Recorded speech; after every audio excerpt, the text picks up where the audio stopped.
Užėję į puslapį robotikosakademija.lt, spauskite mygtuką Registruotis į stovyklas. Jeigu norite stovyklų vietas matyti žemėlapyje, spauskite Rodyti žemėlapį.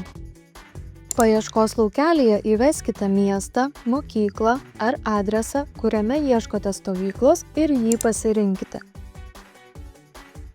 Paiešką galite filtruoti ir pagal mėnesį, miestą arba stovyklos temą. Slinkdami sąrašą žemyn, išsirinkite stovyklą pagal norimą temą, datą bei lokaciją ir paspauskite ant jos. Atsidarius naujam langui, susipažinkite su pateikta stovyklos informacija ir spauskite Registruotis. Susikurkite paskyrą, įrašydami savo elektroninį paštą ir spausdami Toliau. Arba registruokite su Google paskyra.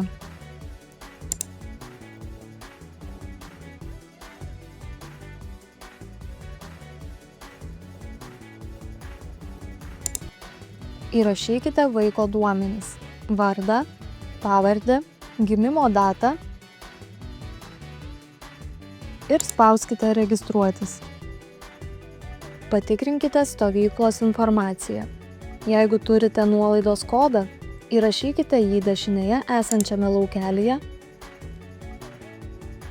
ir spauskite Pritaikyti. Tuomet spauskite mygtuką Toliau. Mokėtojo duomenų langelyje įrašykite savo adresą, o žemiau esančiame dalyvio informacijos langelyje įrašykite sveikatos pastabas, kurias turėtume žinoti. Susipažinkite su paslaugų teikimo sąlygomis, pažymėkite sutikimų varneles, pasirinkite apmokėjimo būdą ir spauskite Pateikti užsakymą.